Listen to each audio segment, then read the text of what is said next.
Kamusta sa lahat at maligayang pagdating sa Tongs Animex Recap.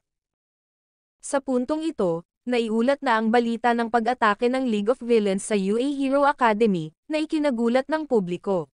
Habang si All Might ay nagpadala ng liham sa kanyang guro, at isiniwalat niya ang lahat tungkol kay Midoriya. Kahit na quirkless si Midoriya, hindi siya nagdalawang isip na sumugod at iligtas ang iba. Kaya pinili ni All Might si Midoriya bilang kahalili ng One for All. Gayunpaman, nang pumasok siya sa Hero Academy, hindi pa rin makontrol ni Midoriya ang kanyang kapangyarihan, kaya hiniling ni All Might sa kanyang guro na sanayin siya. Sa Hero Academy, inimbestigahan nila ang League of Villains. Natuklasan nila na si Tomura ang pinuno nitong League of Villains, at ang meta-ability niya ay Decay. Kasama si Kurogiri, na may meta-ability na tinatawag na Warp Gate. Napagtanto ng mga bayani na muli silang babalik, kaya, kailangang manatiling mapagbantay ang Hero Academy. Sa panig ni Midoriya, pinapanood niya muli ang video ni All Might. Napagtanto niya na ang League of Villains ay masyadong malakas, habang siya at ang kanyang mga kaibigan ay masyadong mahina. Maging si Aizawa ay nasugatan habang pinoprotektahan sila. Kaya kailangan niyang mabilis na matutunang kontrolin ang One for All, dahil si All Might ay wala nang masyadong oras na natitira. Kinaumagahan, inaalala pa rin ng klase ni Midoriya ang labanan. Maswerte silang buhay pa, at napagtanto din nila kung gaano kahanga-hanga ang kapangyarihan ni All Might. Biglang dumating si Aizawa sa classroom na ikinagulat ng lahat, dahil sobrang napinsala pa rin siya. Pagkatapos ay ibinalita ni Aizawa sa buong klase, na ang Hero Academy ay mag-oorganisa ng UA Sports Festival, na ikinagulat ng lahat. Ngunit naramdaman nila na ang akademya ay dumaan sa isang labanan sa League of Villains. Ayos lang ba na idaos ang sports festival? Gayunpaman, sinabi ni Aizawa na 5 beses nang hinigpitan ng Hero Academy ang seguridad, kaya hindi na nila kailangang mag-alala masyado. Dahil ang sports festival ay napakahalaga para sa Hero Academy, at maraming tao ang pumupunta para manood ng sports festival na ito. Napagtanto nila na ang sports festival ay makakatulong sa kanila na magkaroon ng higit na karanasan at reputasyon. Pagkatapos ng graduation, madali silang matatanggap sa mga agency ng mga profesional na bayani, na nagpapasaya sa lahat. Habang pinag-uusapan ng mga kaibigan ni Midoriya ang sports festival, nakaramdam siya ng pag-aalala. Biglang sinabi ni Ochako sa kanila na subukan ang kanilang makakaya ng magkasama, na ikinagulat ni Midoriya, dahil hindi pa niya nakita si Ochako na determinado noon. Kaya, kalaunan ay tinanong niya si Ochako tungkol sa kanyang layunin ng pagiging isang bayani. Nais pala ni Ochako na maging bayani para kumita ng pera, na ikinahihiya niya. Ngunit nadama ni Midoriya at Lida na ito ay napaka-normal, sila ay nakaisip pa nga ng mga ideya para matulungan siyang kumita. Nais pala ni Ochako na kumita ng pera para makatulong sa kanyang mga magulang, para magkaroon sila ng mas komportableng buhay. Nakita ang determinasyon ni Ochako, na labis na ikinatuwa ni Lida. Biglang dumating si All Might para hanapin si Midoriya. Gusto niya itong imbitahan sa tanghalian. Dahil dito, na-curious sina Lida at Ochako, dahil magkahawig sina Midoriya at All Might. Kaya naman, hindi na sila nakapagtataka na malapit sila sa isa't isa. Sa puntong ito, sinabi ni All Might kay Midoriya, na 50 minuto lamang ang limitasyon ng kanyang paggamit ng kapangyarihan, na nag-aalala kay Midoriya. Napagtanto ni All Might na malapit na siyang sumali sa sports festival. Gayunpaman, hindi pa rin nakakabisado ni Midoriya ang One for All. Bigla niyang sinabi kay All Might, na may pagkakataon na nagamit niya ang smash technique, pero hindi man lang napinsala ang kamay niya, na ikinagulat ni All Might. Gayunpaman, hindi niya alam kung paano ito uulitin. Napagtanto ni All Might na isa itong hakbang pasulong para kay Midoriya. Sa puntong ito, sinabi ni All Might na matatapos na ang kanyang tungkulin bilang simbolo ng kapayapaan. Kaya nagpasya siyang ipasa ang One for All kay Midoriya, para gawin siyang kahalili ni Midoriya. At sinabi niya, ipakita mo sa akin ang iyong determinasyon sa sports festival, kung saan manunood ang lahat sa mundo, at para patunayan na ikaw ang susunod na simbolo ng kapayapaan. Gusto ni All Might na sumigaw siya ng malakas, nandito ako. Nag-alala ito kay Midoriya, dahil tinitipon ng sports festival ang lahat ng mga mag-aaral sa akademya, kaya, napakahirap manalo sa final round. Napansin ni All Might ang pagkabalisa ni Midoriya. Sinabi niya sa kanya na tandaan ang kanyang motibasyon nang siya ay nasa beach. Kinaumagahan, maraming estudyante ang nagtipon-tipon sa labas ng silid-aralan ni Midoriya, na naging dahilan para hindi komportable si Bakugo, dahil napagtanto niyang sinusuri ng mga taong ito ang kanilang mga lakas. Bigla, tinuya ng isang lalaki si Bakugo ng masyadong mayabang, na ikinagalit niya.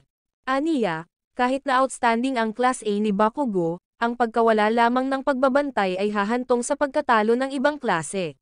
Napagtanto ni Midoriya na nagdedeklara siya ng digmaan. Biglang may isang lalaki na taga-Class B din ang gustong makipag-away sa kanila. Ngunit walang pakialam si Bakugo at lumayo, dahil ang layunin niya ay maging top 1, na nagpapahanga sa grupo ni Kirishima kay Bakugo. Habang naaalala ni Midoriya, minsan nang idineklara ni Bakugo na tiyak na magiging top 1 siya, na tinutulungan si Midoriya na maalala ang kanyang determinasyon sa beach. At nagsimula siyang magsanay, para maghanda para sa sports festival sa loob ng 2 linggo. Habang ang kanyang mga kaklase ay sinusubukan pa ring magsanay, dahil napagtanto nila na ang sports festival na ito ay isang pagkakataon para sa kanila. Sa koponan ni Ochako, nagsasanay silang kontrolin ang kanilang meta abilities. Si Kirishima ay nagsasanay para tumaas ang tigas ng kanyang katawan. Sinusubukan ni Bakugo na lumikha ng napakalaking pagsabog. Mabilis na dumating ang sports festival. Umagang-umaga, nakahanda na si Midoriya sa pag-alis, kaya naman, agad siyang pinalakpakan ng kanyang ina. Habang maraming mga reporter ang nagtitipon sa akademya, labis silang nasasabik, dahil gusto nilang makita ang mga nangungunang kandidato mula sa Class A na nakikipagkompetensya. Nagpalit na ng sports uniform ang klase ni Midoriya. Inihayag ni Lida sa lahat na magsimula na ang kompetisyon. Nag-alala ito kay Midoriya. Biglang sinabi ni Shoto kay Midoriya, "Alam kong nakuha mo ang atensyon ni All Might, ngunit matatalo kita." Nagulat ito kay Midoriya, dahil napagtanto niyang hinahamon siya ni Shoto. Kahit na alam ni Midoriya na mas malakas si Shoto kaysa sa kanya, at maraming malalakas na individual sa ibang klase, ipinahayag pa rin niya, "Magsusumikap akong maabot ang layunin sa lahat ng mayroon ako." Dahil dito, hindi komportable si Bakugo. Sa sandaling ito, opisyal na nagsimula ang sports festival. Habang ang ina ni Midoriya at si All Might ay sabik na nanonood kay Midoriya, humakbang siya papunta sa arena. Nang makita ang maraming tao na nagmamasid sa kanila, nabalisa si Midoriya, ngunit nakaramdam ng labis na pananabik si Bakugo. Sa oras na ito, sunod-sunod ding lumabas ang mga Class B, C, at D. Lubos nitong ikinatuwa ang mga manonood. At inanunsyo ng bayaning si Midnight ang mga alituntunin ng kompetisyon para sa kanila, na ginagawang natulala ang lahat, dahil siya ay napakakaakit-akit. Bigla niyang tinawag si Bakugo para magsalita, na ikinagulat ni Midoriya. Sa hindi inaasahan, sinabi lang ni Bakugo, "Magiging number 1 ako," na ikinagalit ng lahat ng estudyante mula sa ibang klase. Ngunit napagtanto ni Midoriya na nagbago si Bakugo. Sa puntong ito, inanunsyo ni Midnight, ang round 1 ay magiging isang obstacle course na karera, kaya, lahat ay pumunta sa posisyon. Habang naalala ni Midoriya ang pangako niya kay All Might, hindi pa man niya kabisado ang one for all, determinado siyang maging mas malakas. Nagsimula ang karera, at lahat ay nagtakbuhan sa isa't isa, tumakbo ng mabilis hanggat maaari. Sa hindi inaasahan, napakaliit ng labasan. Naipit si Midoriya sa loob. Biglang ginamit ni Shoto ang kanyang ice quirk, at pinalamig ang lahat, hindi sila makagalaw. Pero agad namang humabol ang team ni Bakugo. Napagtanto ni Shoto, iniiwasan ng kanyang mga kaklase ang kanyang pamamaraan sa pagyayelo, maging ang maraming estudyante mula sa ibang klase. Nang akala ni Mineta ay naabutan niya si Shoto, agad siyang inatake. Napagtanto ni Midoriya na ito ay isang villain robot. Lumalabas, sila ang kanilang mga hadlang.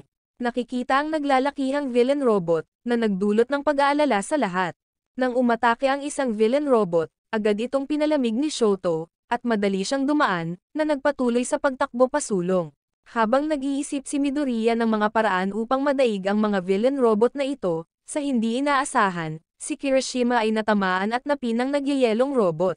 Ngunit salamat sa kanyang hardening quirk, dahil ang kakayahang ito ay maaaring magpatigas ng kanyang katawan. Biglang lumitaw ang isang Class B na estudyante na may katulad na quirk kay Kirishima.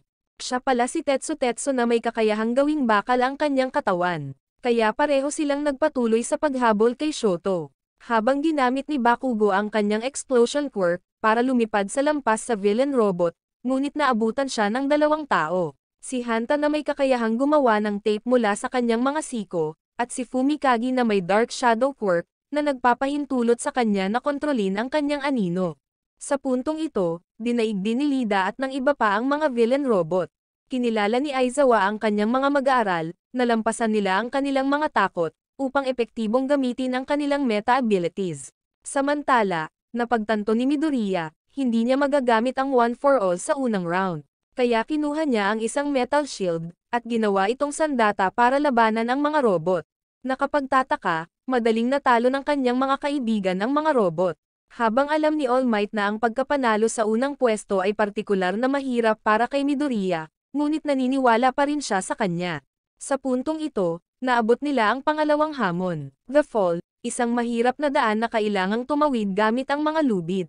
Biglang nakaramdam ng sobrang tuwa ang isang batang babae, at agad niyang ipinakita ang kanyang kagamitan sa lahat, na ikinagulat nila. Sa hindi inaasahan, ginamit niya ito para madaling makatawid sa mountain pass. Ngunit ang iba ay tumanggi pa ring sumuko. Habang nanatiling nangunguna si Shoto, gayunpaman, napansin niya, hinahabol pa rin siya ni Bakugo. Samantala, kinailangan ni Midoriya na umakyat sa lubid sa kanyang sarili para makatawid sa mountain pass. Sa puntong ito, naabot ni Shoto ang huling hamon, ang landmine field. Napagtanto niya na ang pagtama sa isang mine ay magreresulta sa elimination. Sa hindi inaasahan, nakalipad si Bakugo, at madaling naabutan si Shoto. Habang sinusubukan ng lahat na lampasan ang hamon na ito, napansin ni Midoriya na masyadong malayo ang distansya sa finish line. Kaya naman, agad niyang ginamit ang metal shield, para dumiretso sa minefield, na lumikha ng napakalaking pagsabog, na tinulungan si Midoriya na mabilis na lumipad pasulong. Lumalabas na si Midoriya ay nagukay ng ilang mga landmine ng una, at tinipon ito lahat. Dahil doon, gumawa si Midoriya ng napakalaking pagsabog. Sa hindi inaasahan, ang pagsabog na iyon ay nakatulong kay Midoriya sa pangunguna, kaya agad siyang hinabol ni Bakugo at Shoto. Habang si All Might ay nag-aalala pa rin, si Midoriya ay malapit nang bumagsak. Napagtanto niyang malalampasan siya ni Bakugo at Shoto, kaya ipinagpatuloy niya ang paghampas ng metal na kalasag sa lupa, na lumikha ng isa pang pagsabog, na tinulungan si Midoriya na sumulong. Kaya naman, agad siyang hinabol ni Bakugo at Shoto. Ngunit sa huli, nagwagi si Midoriya, na labis na ikinatuwa ng kanyang ina. Samantala, binabantayan din ni Tomura si Midoriya. Sa sandaling ito, napagtanto niyang nanalo siya, at nakitang binabantayan pa rin siya ni All Might, na labis na ikinatuwa ni Midoriya. Samantalang si Bakugo ay galit na galit, dahil natalo na naman siya kay Midoriya. Mabilis na tumakbo si Ochako para batiin siya, na ikinahiya ni Midoriya, dahil akala niya ay sinuwerte lang siya. Pagkatapos, inanunsyo ni Midnight ang resulta ng unang round. Ang first place ay si Midoriya, na sinundan ni Shoto at Bakugo, kasama ang 42 na iba pang estudyante na nakapasa sa unang round. Kaya ipinaalam niya sa kanila, ang pangalawang round ay ang cavalry battle, kung saan bubuo ng mga team ang mga estudyante ng 2 hanggang 4 na tao. Makakakuha sila ng mga puntos sa pamamagitan ng pag-agaw ng mga headband mula sa ibang mga koponan, at ang kanilang puntos ay ibabatay sa kanilang ranggo mula sa unang round. Nang malaman ni Midoriya na mayroon siyang 10 milyong puntos, nabigla siya, dahil siya ang target ng lahat. Sa puntong ito, paliwanag ni Midnight, kung mas maraming headband ang kanilang kukunin, mas maraming puntos ang kanilang kikitain. Kaya nagsimulang mag-isip si Midoriya kung sino ang pipiliin para sa kanyang koponan, habang marami ang gustong makipag-team up kay Bakugo, dahil alam nilang angkop ang kanyang quirk para sa labanang ito. Biglang sinabi ni Kirishima kay Bakugo, ang kanyang quirk ay pinakaangkop na sakyan ni Bakugo. Ito ang nagpa-excite sa kanya. Sa sandaling ito, napagtanto ni Midoriya, ang kanyang mga kaklase ay bumubuo ng mga koponan, ngunit walang gustong makipag-team up sa kanya. Iniiwasan pa nga nila siya, dahil siya ang target ng lahat. Bigla, nagmumungkahi si Ochako na makipag-team up kay Midoriya, na nagpapasaya sa kanya. Napagtanto ni Midoriya na ang quirk ni Ochako ay maaaring iugnay sa iba. Kaya hinahanap niya si Lida, dahil ang quirk ni Lida ay maaaring umakma kay Ochako, na tutulong sa kanila na kumilos ng mas mabilis. Ngunit tumanggi si Lida, dahil ayaw niyang umasa kay Midoriya, at nakikita si Midoriya bilang kanyang karibal, na nakakagulat kay Midoriya. Nang makita ang lahat na nagsama-sama na, kaya, napagtanto ni Midoriya na kailangan niyang maging seryoso tungkol dito. Biglang lumapit ang babaeng ito kay Midoriya. Ipinakilala niya ang kanyang sarili bilang si Hatsume, isang mag-aaral mula sa support department ng akademya, at iminungkahi niyang makipagtulungan kay Midoriya. Nang makita ang kanyang sigasig, nagulat sila. At ipinakita niya kay Midoriya ang kanyang support equipment, na labis na nasasabik kay Midoriya. Ngayon napagtanto niya na kailangan pa niya ng isa pang tao. Biglang nahanap ni Midoriya ang taong kailangan ng kanyang team. Matapos ang lahat na bumuo ng mga koponan, agad na nagsimula ang laban. Si Fumikage pala ang pinili ni Midoriya, at handa siyang lumaban. Habang nag-iistratehiya ang koponan ni Shoto, nagtanong si Lida, gagamitin mo ba ang iyong kakayahan sa apoy? Sumagot si Shoto, hinding-hindi ko ito gagawin. Ngayon, handa na ang lahat. Sa hindi inaasahan, sa sandaling magsimula ang laban, lahat sila ay sumugod kay Midoriya. Nang tangkaing tumakbo ni Midoriya, bigla, pilit na pinababa siya sa lupa, na naging dahilan upang hindi sila makagalaw. Buti na lang, salamat sa support equipment ni Hatsume, nagawa nilang lumutang. Ang iba ay nagpatuloy sa pag-atake sa kanila. Ngunit sila ay naharang ni Fumikage, na labis na ikinatuwa ni Midoriya, dahil sila ay mahusay na nag-coordinate. Sa puntong ito, hinahabol pa rin ng lahat si Midoriya. Biglang tumakbo si Shoji papunta sa kanya. Hinarang din sila ng mga kalaban sa unahan nila. Nang tangkaing lumipad ni Ochako, napagtanto niyang naipit ang kanyang mga paa sa malagkit na bola ni Menita ng kanyang meta ability. Biglang ginamit ni Suyo ang kanyang dila para salakayin sila, ngunit nakaiwas si Midoriya. Pagkatapos ay isinaaktibo niya ang switch, upang matulungan ang support device na lumipad, ngunit nasira din ito. Sa hindi inaasahan, agad na hinabol ni Bakugo si Midoriya.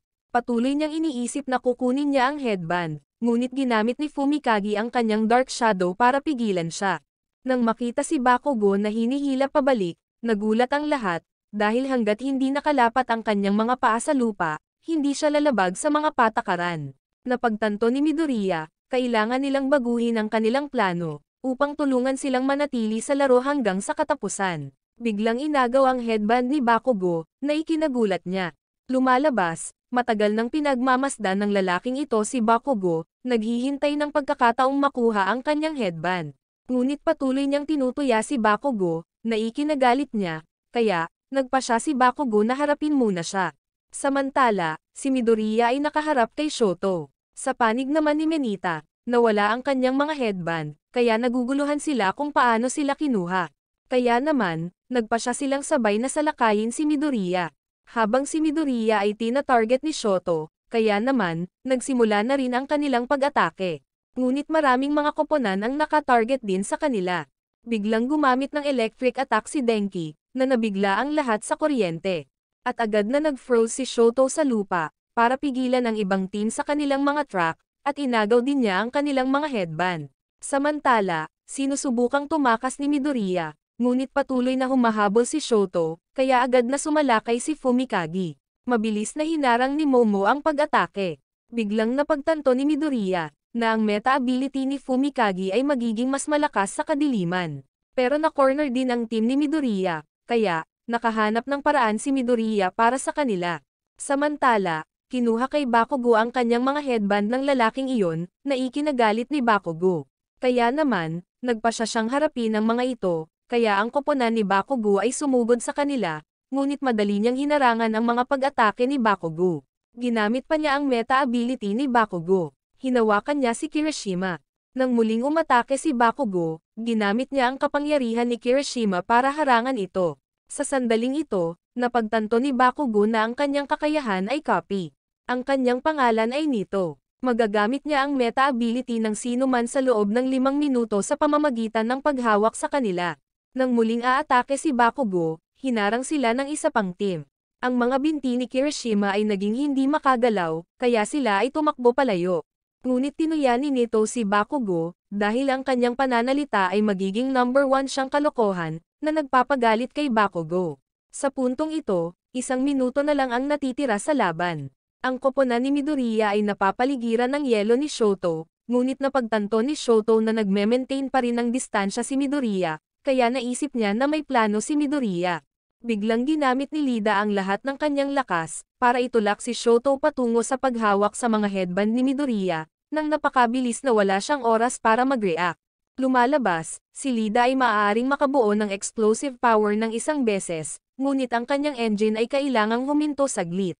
Nagulat ito kay Midoriya, dahil bumalik ang kanyang score sa 0. Kaya nagpa siya si Midoriya na mag-counter-attack. Biglang humakbang si Ochako, na nagpaalala kay Midoriya sa determinasyon ng lahat. Kaya, agad niyang ginamit ang One for All, na pinilit si Shoto na gumamit ng apoy para humarang. Samantala, hinabol ni Bakugo si Nito, ngunit napigilan siya ng air barrier. Nakapagtataka, sinira ni Bakugo ang kalasag na iyon, at nagawa niyang bawiin ang kanyang mga headband, na tinulungan ang koponan ni Bakugo na tumaas sa ikatlong pwesto. Gayunpaman, gusto pa rin ni Bakugo na makakuha ng first place, kaya, patuloy silang humahabol kay Nito. Ang koponan ni Bakugo ay nagtutulungan sa isa't isa, at nagpatuloy sa pag-agaw sa mga headband ni Nito. Dahil doon, nakuha ng team ni Bakugo ang second place, kaya sinimulan niyang hanapin sina Midoriya at Shoto. Samantala, ginamit ni Midoriya ang One for All, at itinulak niya ang apoy ni Shoto. Sa hindi inaasahan, hindi nasugatan ang kamay ni Midoriya, kaya naman, nabawi niya ang kanyang headband. Biglang napagtanto ni Midoriya na nalinlang siya, dahil ang headband na ito ay nagkakahalaga lamang ng 10 puntos. At 10 segundo na lang ang natitira sa kanila, kaya sinabi niya kay Fumikage na umatake. Bigla ding sumulpot si Bakugo. Napagtanto ni Midoriya na ito na ang pagkakataon, kaya sumugod siya patungo kay Shoto. Sa hindi inaasahan, natapos ang oras, iniwan sina Midoriya at Bakugo na nabigo, habang napagtanto ni Shoto na nahaharap siya sa panganib.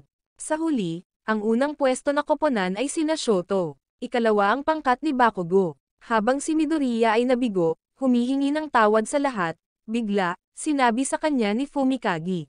Noong umaatake si Midoriya, nakuha niya ang headband na nagkakahalaga ng 615 puntos. Pag-secure ng ika-4 na pwesto para sa koponan ni Midoriya. Ito ang nagpasaya sa kanya. Samantala, galit na galit si Shoto, dahil pinilit siya ni Midoriya na gumamit ng apoy. Ngayon, habang naghihintay ang lahat para sa susunod na round ng kompetisyon, hinarap ni Shoto si Midoriya ng mag-isa, na pumukaw sa kanyang pagkamausisa. Hindi niya alam kung ano ang gustong sabihin ni Shoto sa kanya. Samantala, nakipagkita si All Might kay Endeavor, ang number 2 hero. Sa sandaling iyon, sinabi ni Shoto kay Midoriya, pinilit mo akong sirain ang aking panunumpa, dahil kinailangan ni Shoto na gamitin ang kanyang kaliwang braso sa panahon ng labanan. Napagtanto ni Shoto, ang kapangyarihan ni Midoriya ay halos kapareho ng kay All Might, kaya tinanong siya ni Shoto, ikaw ba ang anak sa labas ni All Might? Dahil dito, nalilito si Midoriya, hindi sigurado kung paano ipapaliwanag kay Shoto. Ngunit sinabi ni Shoto, kung ikaw ay tulad ng number 1 hero, kung gayon, tiyak na matatalo kita. Samantala, si Endeavor ay hindi nagpakita ng anumang kabaitan kay All Might. Ngunit sinundan pa rin siya ni All Might, na gustong magtanong kung paano niya itinuro ang kanyang susunod na henerasyon. Dahil dito, hindi komportable si Endeavor at umalis siya. At sinabi niya, gagawin kong number 1 hero si Shoto, siguradong malalampasan niya siya. Ang ambisyon pala ni Endeavor ay ang maging number 1 hero, ngunit hindi niya malalampasan si All Might, kaya gumawa siya ng paraan para pakasalan ang ina ni Shoto. Sa ganitong paraan, maaaring taglayin ni Shoto ang parehong mga kakayahan sa apoy at yelo. Mula noon, determinado siyang itaas si Shoto para malampasan si All Might. Nagalit siya dahil alam niyang kasangkapan lang siya ni Endeavor. At palagi niyang pinapaiyak ang nanay ni Shoto, na ikinagalit nito sa kaliwang bahagi ni Shoto. Pati ang pagbuhos ng kumukulong tubig sa mukha niya. Kaya, tatangkain ni Shoto ang pinakamataas na pwesto nang hindi ginagamit ang kapangyarihan ni Endeavor. Narinig ni Bakugo ang lahat. Iniisip ni Shoto na iba ang kalagayan ni Midoriya sa kanyang sarili, ngunit balak pa rin niyang talunin si Midoriya. Biglang sinabi ni Midoriya kay Shoto, lagi na akong tinutulungan ng iba, at ngayon kaya ko nang tumayo dito, kaya, kailangan kong magsikap na maging number 1, at matatalo rin kita. Kaya naman, lumayo si Shoto. Nakita rin ni Bakugo ang determinasyon ni Midoriya. Sa sandaling ito, dumating na ang final round, na nagpapasaya sa lahat. Kaya naman, niloko ni Menita ang mga babae sa klase na magsuot ng cheerleading outfit, na nagpapagalit sa kanila, dahil lagi silang naiisahan ni Menita. Ang huling round ay may 16 na estudyante.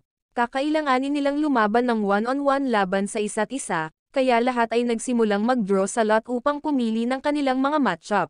Pinagpares-pares ang mga estudyante para labanan ang isa't isa. Napagtanto ni Midoriya na ang kanyang kalaban ay si Shinso. Sa hindi inaasahan, hinanap agad ni Shinso si Midoriya para batiin. Nang sasagot na sana si Midoriya, agad na tinakpan ni Ojiro ang kanyang bibig, at binalaan si Midoriya na wag siyang sagutin. Habang ang lahat ay naghihintay para sa arena na may handa, si Midoriya ay labis na balisa. Kaya hinanap siya ni All Might. Napagtanto niya na magagamit ni Midoriya ang 5% ng kapangyarihan ng One for All. Kaya hinikayat niya si Midoriya, na tulungan siyang mabawi ang kanyang espirito para sa laban. Matapos may handa ang arena, nagsimula na ang laban. Sa hindi inaasahan, ang unang laban ay kay Midoriya, na labis siyang kinabahan. Habang tuwang-tuwa ang lahat, handa na rin sina Midoriya at Shinso. Bigla, patuloy na tinuya ni Shinso si Midoriya, na ikinagalit niya, na hindi sinasadyang naging dahilan upang mahulog siya sa kapangyarihan ni Shinso. Sinabi niya, "Ako ang nanalo," na ginawang hindi makagalaw ang katawan ni Midoriya. Bigla niyang inutusan si Midoriya na umalis sa arena. Sa hindi inaasahan, sinunod ni Midoriya ang utos ni Shinso, na ikinagulat ng lahat. Napagtanto ni All Might, ang kakayahan ni Shinso ay brainwashing, na ginagawang ma-brainwash ang mga sumasagot sa kanyang mga tanong. At susundin nila ang kanyang mga utos, na nag-aalala kay All Might, dahil umaalis si Midoriya sa arena. Ngunit sa loob ng kanyang kamalayan, pilit pa ring pinipigilan ni Midoriya.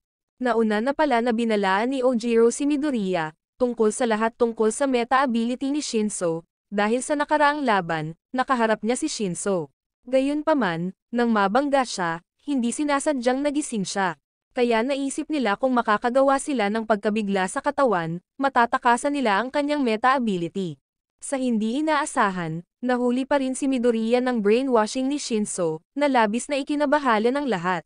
Bigla, nakita ni Midoriya ang maraming silhouette sa stand, na walang kamalay-malay na nakatulong sa kanya na i-activate ang One for All. Maaaring gumalaw ang dalawang daliri ni Midoriya. Habang papalabas na siya ng arena, ginamit ni Midoriya ang One for All sa ere, na lumikha ng malakas na bugso ng hangin, na tumulong sa kanya na huminto.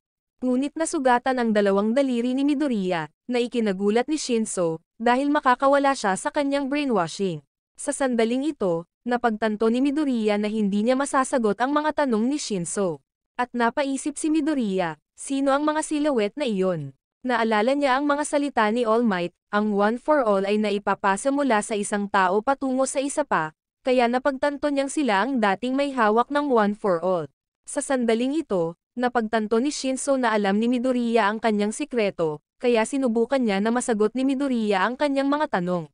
Ngunit pilit na hindi sumagot si Midoriya, at tumakbo patungo sa kanya, upang itulak siya palabas ng arena. Sa hindi inaasahan, natamaan niya ang kamay ni Midoriya, at nabawi ang kalamangan.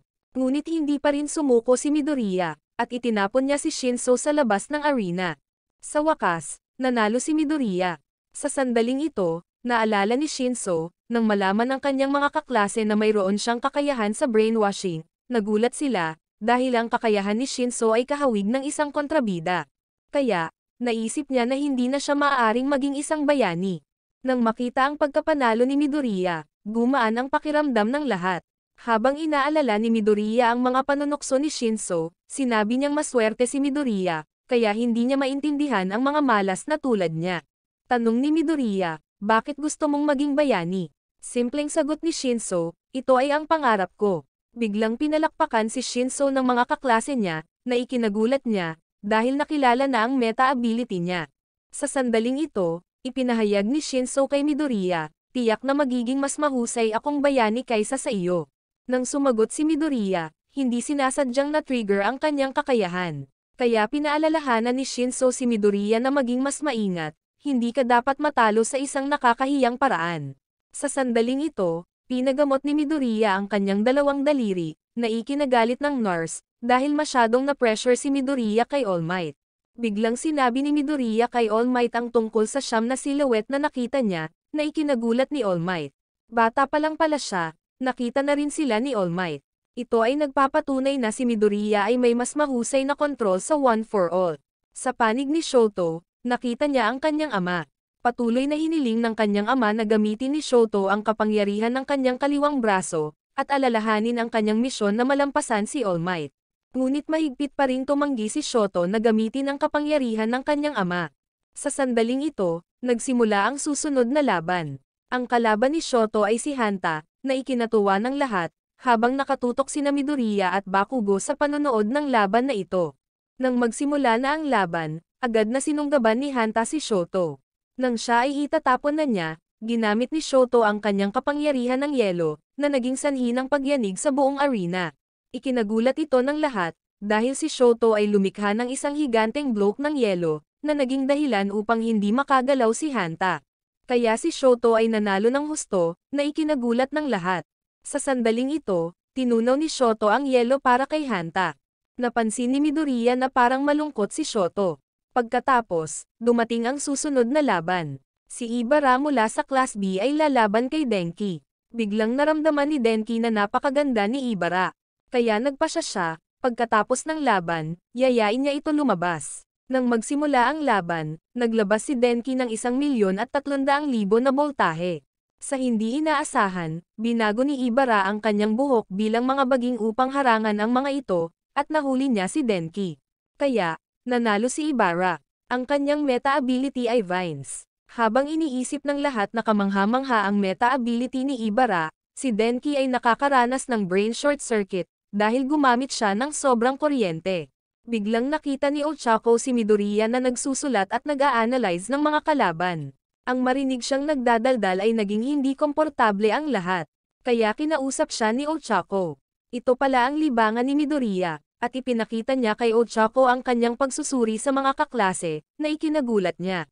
Sa sandaling ito, nagsimula ang susunod na laban. Kakalabanin ni Lida si Hatsume. Sa hindi inaasahan, hiniram din ni Lida ang mga kagamitang pansuporta ni Hatsume. Nang magsimula ang laban, sumugod si Lida, ngunit gumamit si Hatsume ng mikropono upang pag-aralan ang kanyang kagamitan, at nagawa niyang iwasan si Lida.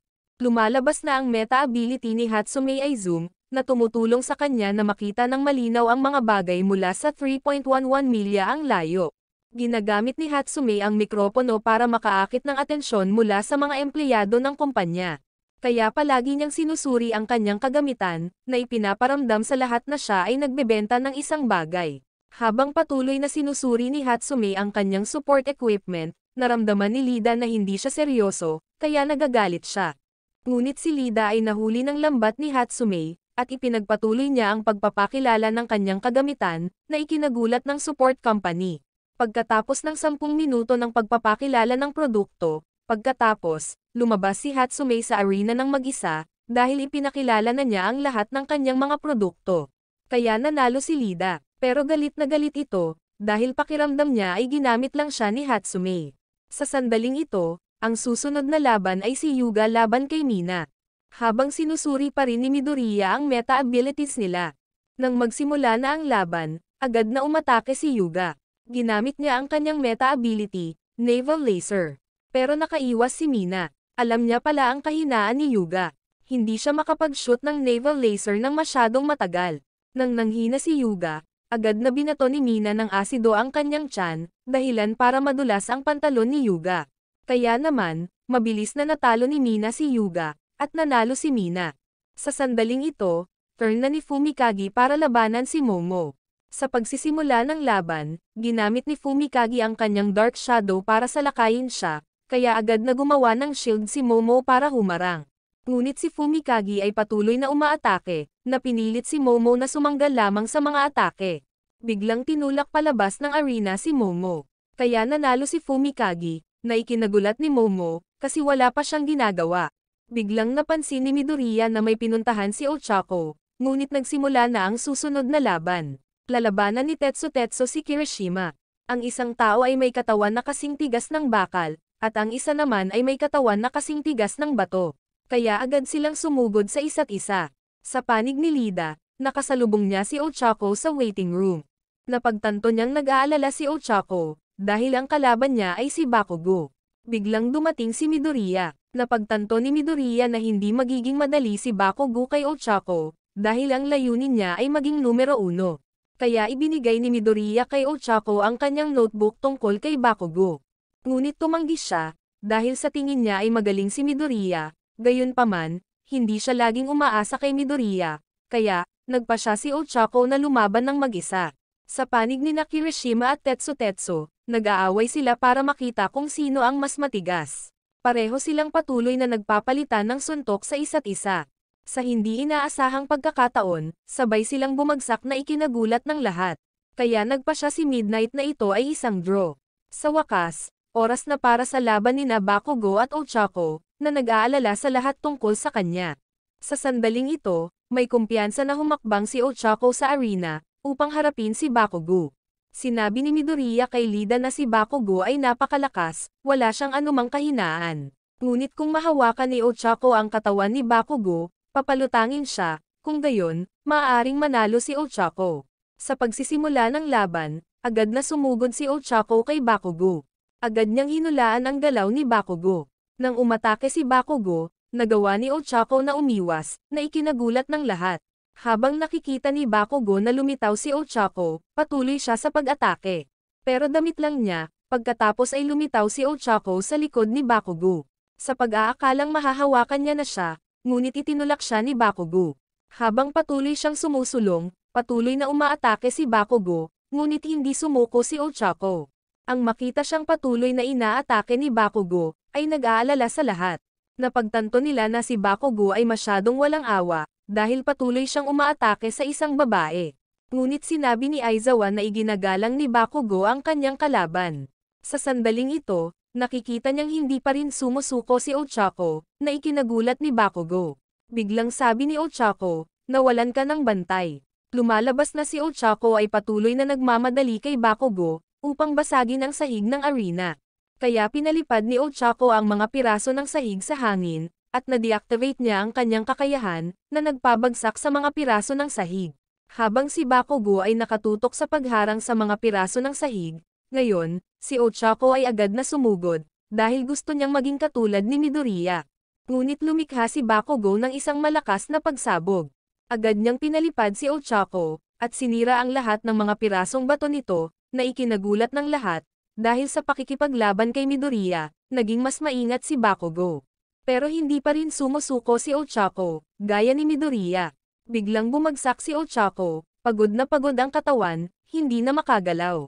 Ngunit patuloy na gumagapang si Ochako, dahil gusto niyang kumita ng pera para makatulong sa kanyang mga magulang, na ikinagulat ni Bakugo. Sa wakas, nahimatay si Ochako, kaya nanalo si Bakugo. Sa puntong ito, natapos na ang unang round.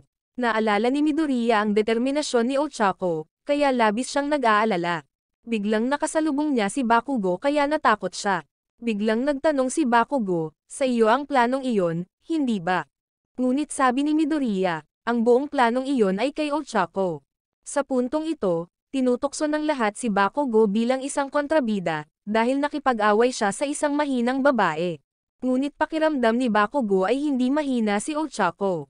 Habang sinusubukan pa rin ni Ochako na kumilos ng normal kay Midoriya, sinabi niyang ayos lang siya, na lalong nag-aalala kay Midoriya. Sa puntong ito, nakipag-arm wrestling sina Kirishima at Tetsu, upang makita kung sino ang uusad sa susunod na round. Sa huli, nanalo si Kirishima. Ngunit lubos niyang iginagalang si Tetsu, na nakakuha ng paghanga mula sa lahat. Habang umalis si Midoriya para maghanda para sa susunod na laban, tinawagan siya ng kanyang ama. Bagamat namamanhid si Ochako sa kanyang pagkatalo, nakikita ng kanyang ama na kamangha-mangha ang laban ni Ochako, at labis siyang ipinagmamalaki ng mga ito. Sa sandaling ito, napagtanto ni Midoriya na si Ochako ay napaka-desperado, ngunit pinasaya niya pa rin siya, tinutulungan si Midoriya na maging mas kumpiyansa. Bigla, nakita niya si Endeavor, na ikinagulat ni Midoriya. Kinikilala niya ang kapangyarihan ni Midoriya na kahawig kay All Might. Sabi niya, gusto kong malampasan ni Shoto si All Might, kaya ang isang laban sa iyo ay ang pinakamahusay na pagsubok para kay Shoto. Pero sabi ni Midoriya, hindi ako si All Might, at si Shoto ay hindi rin ikaw. Sa puntong ito, nagsimula na ang susunod na laban, kaya si Shoto at Midoriya ay humakbang papunta sa arena, na labis na nasasabik sa lahat. Habang pinapanood pa rin ni Tomura si Midoriya sa TV, ang mga tao ay sabik ding naghihintay sa laban ni Midoriya at Shoto. Sa puntong ito, determinado si Shoto na makuha ang unang pwesto, ngunit hindi ginagamit ang kapangyarihan ni Endeavor. Habang si Midoriya ay hindi pwedeng magpatalo, dahil sa kanyang pangako kay All Might. Sa pagsisimula ng laban, agad na gumamit si Shoto ng yelo para salakayin si Midoriya. Ngunit ginamit niya ang One for All na pinitik sa ere, na lumikha ng malakas na hangin na sumira sa yelo ni Shoto. Gayunpaman, napagtanto ni Shoto, ang kanyang meta-ability ay makakasama din sa kanyang sarili. Napagtanto ni All Might na ginagamit ni Midoriya ang 100% ng kanyang kapangyarihan. Patuloy na umaatake, kailangan niyang basagin ang yelo sa likod ni Shoto. Kaya nagsimulang mag-isip si Midoriya, dahil mayroon na lamang siyang 6 na atake na natitira. Ipinagpatuloy ni Shoto ang pag-atake kay Midoriya, na pinilit na pumitik si Midoriya sa ikatlong pagkakataon. Habang ang lahat ay nakatuon pa rin sa wave sa buong stadium. Ngunit si Shoto ay nanatiling matatag sa loob ng arena, habang ang kaliwang braso ni Midoriya ay nasugatan. Napagtanto ni Shoto na sa ni Midoriya, ang hula at pamamaraan ni Shoto ay napakahusay. Biglang napagtanto ni Midoriya, hindi pa ginagamit ni Shoto ang lahat ng kanyang kapangyarihan, dahil ginamit lang niya ang kanyang kapangyarihang yelo, nang hindi ginagamit ang kapangyarihan ng apoy ni Endeavor. Nang tatapusin na ni Shoto ang laban, sa pag-aakalang hindi na makakalaban si Midoriya. Bigla, inatake niya si Shoto, na ikinagulat ng kakayahan ni Shoto, dahil nagyelo ang kanang bahagi nito. Kaya sabi ni Midoriya, gamitin mo ang iyong buong kapangyarihan para labanan ako, na ikinagalit ni Shoto, kaya nagmamadali siyang salakayin si Midoriya.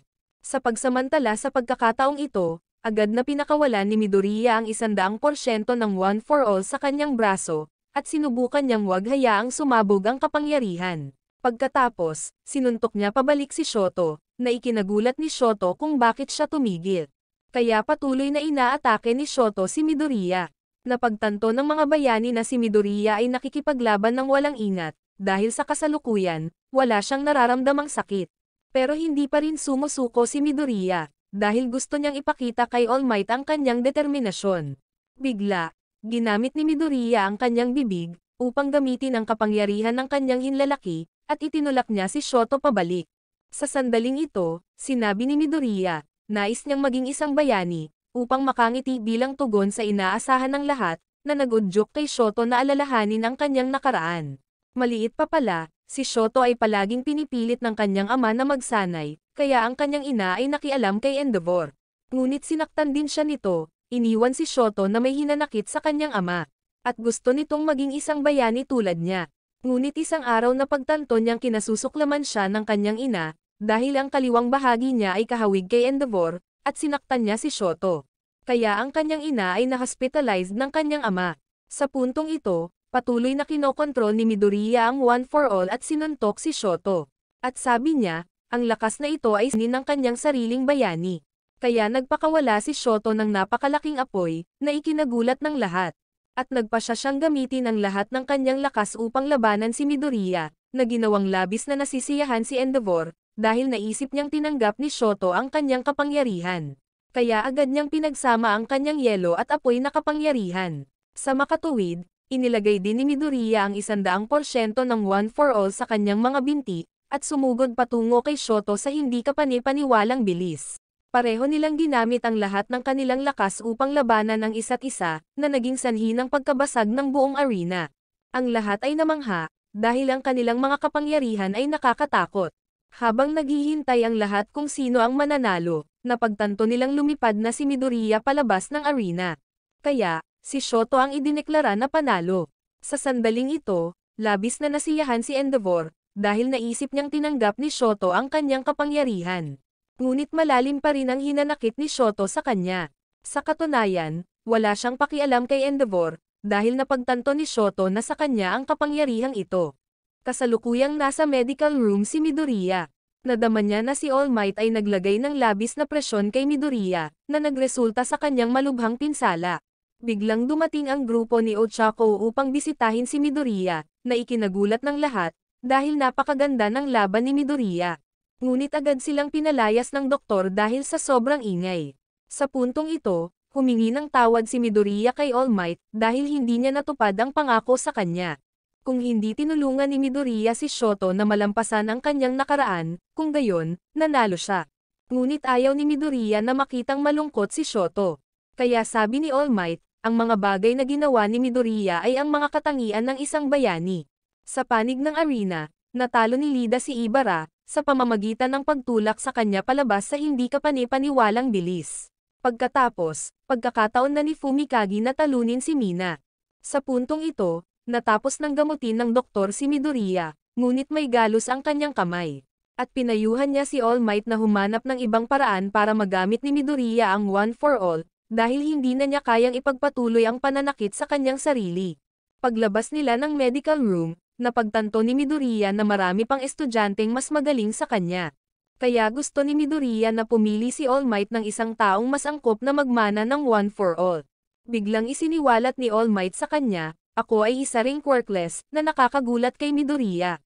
Si All Might pala ay wala ring meta ability, pero namana pa rin niya ang One for All sa kanyang master. Kaya nagtiwala siya sa pagpili kay Midoriya, dahil may mga bagay na si Midoriya lang ang nakakagawa. Sa panig ng kapatid ni Lida, hinahabol niya ang isang mapanganib na kontrabida, at nahanap niya ito. Lumalabas, siya pala ang hero killer. Sa oras na ito, nilalabanan ni Bakugo si Kirishima, na nagpaparamdam kay Bakugo ng isang hamon, dahil napakatigas ng katawan ni Kirishima. Sa kabila nito, patuloy na umaatake si Bakugo. Sa huli, siya ay nagwagi. Ang makitang maayos na si Midoriya, na nagpapasaya sa lahat. Gusto pala niyang manood ng laban ni Lida at Shoto. Kahit na napakabilis ng paggalaw ni Lida, nahuli pa rin siya sa ice encirclement ni Shoto. Sa hindi inaasahan, tumalon si Lida, upang maiwasan ang pag-atake at sinipa si Shoto sa ulo, dahilan para bumagsak si Shoto. Sa pagsamantala sa pagkakataong ito, plano ni Lida na itapon si Shoto palabas. Ngunit ang kanyang engine ay nagyelo, kaya pinalamig ni Shoto ang buong katawan ni Lida, at si Shoto ang lumabas bilang panalo. Sa panig ng kapatid ni Lida, siya ay natalo, dahil ang layunin ng hero killer ay patayin ang lahat ng mga bayani, at kinikilala lamang niya si All Might bilang isang bayani. Samantala, kinakalaban ni Bakugo si Fumikage, ngunit nalulula siya ni Bakugo. Napagtanto ni Ochako na ang apoy ni Bakugo ay kahinaan ni Fumikage. Napagtanto niya na siya ay dihado, kaya sinubukan ni Fumikage na atakehin si Bakugo, ngunit nagawa ni Bakugo na umiwas, at lumikha siya ng isang malakas na pagsabog. Lumalabas, natuklasan din ni Bakugo ang kahinaan ni Fumikage, kaya si Bakugo ay nagwagi. Sa wakas, si Bakugo at Shoto na lang ang natitira para maglaban, na nagpapakurious sa lahat, hindi nila alam kung sino ang mananalo. Biglang nakatanggap ng tawag si Lida mula sa kanyang ina. Ipinaalam niya sa kanya na ang kanyang kapatid ay kritikal na nasugatan sa ospital. Sa panig ni Stain, binansagan siyang hero killer, at naniniwala siyang lahat ng bayani ay mapagkunwari, kaya gusto niyang lipulin ang lahat ng bayani. Biglang lumitaw si Kurogiri sa likod ni Stain, ngunit agad siyang na-detect ni Stain. Ang League of Villains pala ay gustong makipag-collaborate sa kanya. Sa oras na ito, nasa waiting room si Shoto at nagmumuni-muni. Hindi niya gustong gamitin ang kanyang fire meta ability, dahil hinahamak ito ng kanyang ina. Ngunit pinilit siya ni Midoriya na gamitin ito. Bigla, nagsambulat na pumasok si Bakugo sa pintuan. Maling kwarto pala ang pinuntahan niya, iniwan si Bakugo na nalilito. Pero inis na inis siya kay Shoto, dahil parang hindi siya pinapansin ni Shoto, na ikinagalit ni Bakugo. Pero tinanong ni Shoto si Bakugo, "Ikaw ang childhood friend ni Midoriya, di ba? Lagi niyang itinarisk ang sarili niya para sa iba ng ganyan, tama ba?" Kaya naalala ni Bakugo si Midoriya. Palagi niyang sinisikap na tulungan si Bakugo, kahit na hindi kailangan ni Bakugo ang mga bagay na iyon, na labis siyang nagagalit. At sinabihan si Shoto na gamitin ang lahat ng kanyang lakas laban sa kanya. Sa puntong ito, determinado si Bakugo na talunin si Shoto, para masecure ang nangungunang pwesto. Sa wakas, nagsimula na ang laban sa pagitan ni Bakugo at Shoto, na labis na nasasabik sa lahat. Sa sandaling magsimula ang laban, agad na ni-freeze ni Shoto ang buong arena, na pinipilit si Bakugo na patuloy itong harangan. Nang akala ng lahat ay natatalo si Bakugo, ngunit binasag ni Bakugo ang yelo ni Shoto. Kaya, agad na sumugod si Bakugo sa kanya. Nang sinubukang sunggaban ni Shoto si Bakugo, umiwas siya sa kanan, at agad na sinunggaban si Shoto, na ikinagulat ng lahat. Pagkatapos itinapon ni Bakugo si Shoto. Ngunit si Shoto ay lumikha ng isang landas ng yelo, upang bumalik at atakihin si Bakugo, na nagpapa-excite kay Endeavor, dahil gusto niyang gamitin ni Shoto ang kanyang kapangyarihan. Ngunit itinapon lamang ni Shoto si Bakugo, na ikinagalit ni Bakugo, dahil hindi ginamit ni Shoto ang lahat ng kanyang lakas laban sa kanya. Kaya, ipinahayag ni Bakugo kay Shoto, kung maglakas loob kang maliitin ako, talo ka, dahil siguradong ako ang mauuna. Ang isang talunan na tulad mo ay dapat mawala. Kaya, sumugod siya kay Shoto. Habang nagkakasalungat pa rin si Shoto tungkol sa layunin ng kanyang pagiging bayani, bigla, nag-cheer si Midoriya para kay Shoto. Agad niyang tinulungan si Shoto na mabawi ang kanyang kumpiyansa, at pinakawalan niya ang apoy mula sa kanyang kaliwang bahagi, na nagpasaya kay Bakugo.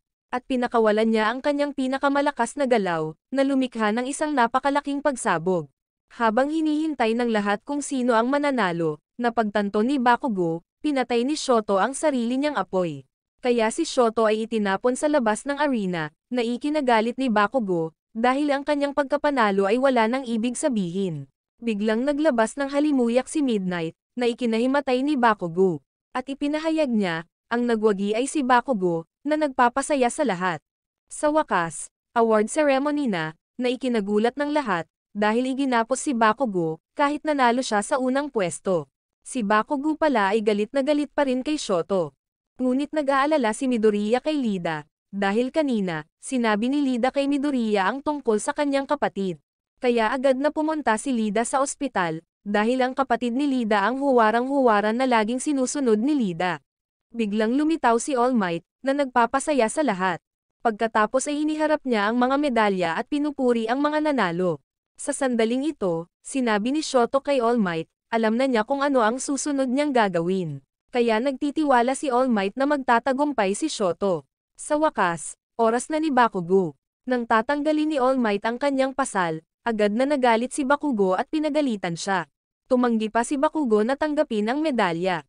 Sa wakas, natapos na ang sports festival. Sa puntong ito, inanunsyo ni Aizawa sa klase ni Midoriya, magkakaroon sila ng ilang libreng oras. Ngunit nag-aalala si Midoriya kay Lida. Sa panig ni Lida, nasa ospital na siya. Nang makita ang kanyang kapatid na kritikal na nasugatan, nagulat si Lida. Kinaumagahan, sinabi ni Shoto sa kanyang kapatid na babae, bibisitahin niya ang kanilang ina sa ospital, na ikinagulat ng kanyang kapatid na babae, dahil matagal na nang hindi nakakapunta si Shoto doon. Lumalabas, palaging iniisip ni Shoto, pabigat sa kanyang ina ang kanyang pag-iral, dahil ang kanyang ina ay laging inaapi ni Endeavor. Sa puntong ito, pumasok si Shoto sa silid ng ospital upang makita ang kanyang ina. Sa pagkakataong ito, determinado siyang tulungan ang kanyang ina na makatakas mula sa pang-aapi na iyon. Sa mga sandaling ito, kakauwi lang ni Ochako. Agad na lumabas ang kanyang mga magulang upang batiin siya, dahil nalampasan na ni Ochako ang sports festival, na labis na ikinatuwa niya. Samantala, si Midoriya ay hirap na hirap kumain, dahil hindi pa rin siya ganap na nakaka-recover. Kahit na ang ina ni Midoriya ay minsan ay napakasaya, dahil si Midoriya ay may meta-ability, ngunit nakita niya itong meta-ability na masyadong delikado. Sa sandaling ito, napagtanto ni Midoriya na ang lahat ay may mataas na inaasahan sa kanya. Kaya kailangan niyang humanap ng paraan para kontrolin ang One for All. Sa panig ni Bakugo, galit na galit pa rin siya. Pagkatapos ng holiday, nagsimulang bumalik si Midoriya sa akademya. Sa hindi inaasahang pagkakataon, nakilala siya ng lahat sa subway, dahil nag-stand out din si Midoriya sa sports festival, na ikinagulat ni Midoriya. Biglang nakasalubong ni Midoriya si Lida. Sabik na rin siyang bumalik sa akademya. Nang magtanong si Midoriya tungkol sa kanyang kapatid, kumilos si Lida ng normal, at sinabihan si Midoriya na huwag mag-alala. Sa mga sandaling ito, excited na excited ang Class 1A ni Midoriya, dahil sumikat na silang lahat. Biglang pumasok si Aizawa sa klase. Napansin nilang gumaling na ang sugat ni Aizawa. Inanunsyo niya na oras na para makabuo sila ng kanilang sariling mga pangalan ng bayani, na nagpapasaya sa lahat, dahil ang mga pangalan ng bayani na ito ay maa-update sa listahan ng mga propesyonal na bayani. Habang si Bakugo at Shoto ay pinili ng maraming propesyonal na bayani, si Midoriya ay hindi pinili ng sinuman, dahil ang kanyang estilo ng pakikipaglaban ay masyadong walang ingat. Sa puntong ito, sinabi ni Aizawa na kailangan nilang makakuha ng higit pang real-life experience, katulad noong na-encounter nila ang League of Villains noon. Biglang sumulpot si Midnight na ikinatuwa ng mga lalaki sa klase, dahil ang ganda-ganda niya. Lumalabas, tutulungan sila ni Midnight na makabuo ng mga angkop na pangalan ng bayani. Kaya nagsisimula silang mag-brainstorming at isulat ang kanilang mga ideya. Una ay si Yuga, ang pangalan ng kanyang bayani, I Cannot Stop Twinkling. Ngunit masyadong mahaba ito para kay Midnight, kaya binago niya ito sa Can't Stop Twinkling. Susunod, ang pangalan ng bayani ni Mina, Alien Queen, ngunit nakita ni Midnight na ito ay masyadong nakakatakot. Pagkatapos si Suyu naman, ang pangalan ng kanyang bayani, bayani ng tag-ulan, Froppy, na talagang nagustuhan ito ni Midnight at ng iba pa. Pagkatapos, ang iba pang mga mag-aaral ay sunod-sunod na nagpapangalan sa kanilang sarili. Habang si Midoriya ay iniisip pa rin ang tungkol sa kanyang sariling pangalan ng bayani, at naaalala niya ang pakikipag-usap tungkol dito sa kanyang ina noong siya ay maliit. Ngunit dahil isa siyang malaking tagahanga ni All Might, ang kanyang pangalan ng bayani ay palaging katulad ni All Might. Habang ang iba ay nag-iisip ng angkop na mga pangalan ng bayani para sa kanilang sarili, ngunit kinuha ni Shoto ang kanyang sariling pangalan bilang kanyang palayaw. Pinangalanan ni Bakugo ang kanyang sarili, Great Explosion Murder God. Tapos si Ochako naman, pinangalanan niya ang kanyang sarili, Oravity, na nagpapasaya kay Midnight. Ngayon, si Lida at Midoriya na lang ang natitira, habang si Lida ay inaalala ang kanyang kapatid. Pinipigilan na pala ng kanyang kasalukuyang kalagayan ang pagiging bayani, na labis na ikinalungkot ni Lida. Gusto ng kanyang kapatid na ipagpatuloy ni Lida ang pagiging bayani gamit ang kanyang pangalan, ngunit hindi pa ito tinatanggap ni Lida. Kaya nagpasya siyang gamitin ang kanyang sariling pangalan bilang pangalan ng kanyang bayani. Sa wakas, si Midoriya na. Sa hindi inaasahan, ang napili niyang pangalan ng bayani ay ikinagulat ng lahat. Ang pangalan pala ng bayani na pinili niya, Deco, na ang ibig sabihin, walang kwentang tao. Ngunit mayroon pa rin itong ibang kahulugan, isang makakagawa nito. Natuklasan ni All Might na hinirang ng isang bayani si Midoriya, na ikinagulat niya. Pagkatapos nilang piliin ang kanilang mga pangalan ng bayani, sinabi ni Aizawa na ang mga makakatanggap ng mga nominasyon ay pupunta sa pagsasanay sa training place. Ang mga walang nominasyon ay pipili ng kanilang sariling pagsasanay sa training place, upang makakuha ng higit pang karanasan sa totoong buhay. Habang iniisip ng lahat kung aling workplace training ang pipiliin, pinili ni Ochako ang bayaning gunhead, dahil napagtanto niyang kailangan niyang pagbutihin ang kanyang mga kasanayan sa pakikipaglaban. Biglang napansin nilang nanginginig si Midoriya. Nagpractice pala siyang umupo sa isang air chair, na ikinagulat nila. Pagkatapos ng klase, hinanap agad ni All Might si Midoriya. Inanunsyo niya na nakatanggap si Midoriya ng nominasyon mula kay Gran Torino, na dating guro ni All Might. Nasa sabik nito si Midoriya, at alam din ni Gran Torino ang tungkol sa kakayahan ng One for All. Kahit retired na siya, nanginginig pa rin si All Might kapag binanggit siya. Nagsisimula ng mag-alala si Midoriya. At ngayon alam na niya ang kalagayan ng kapatid ni Lida. Ang nanakit sa kanya ay si Stain. Kinabukasan, handa na silang pumunta sa kanilang mga pinagtatrabahuan. Sina Midoriya at Ochako ay pumunta upang makita si Lida upang hikayatin siya, ngunit determinado si Lida na maghiganti.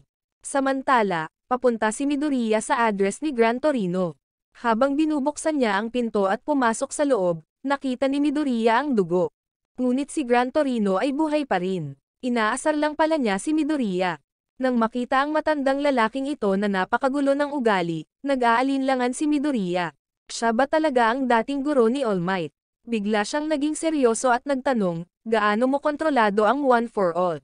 Pagkatapos, mabilis siyang tumalon sa hindi kapanipaniwalang bilis, na ikinagulat ni Midoriya, dahil hindi naman siya malikot. Inihayag ni Gran Torino na inoobserbahan niya si Midoriya mula noong sports festival. Nang malaman niyang naglakas loob siyang gumamit ng One for All, sa kabila ng kanyang mga pinsala, sinisisi din ni Gran Torino si All Might dahil hindi niya alam kung paano magturo kay Midoriya. Inutusan niya si Midoriya na isuot ang kanyang hero costume, na nagpapasaya sa kanya. Na-upgrade na pala ang hero costume ni Midoriya. Sinabihan ni Gran Torino si Midoriya na atakihin siya. Ngunit natatakot si Midoriya na masisira niya ang lugar na ito. Kaya unang umatake si Gran Torino, kumikilos ng may hindi kapanipaniwalang bilis, na naging dahilan upang hindi makasabay si Midoriya.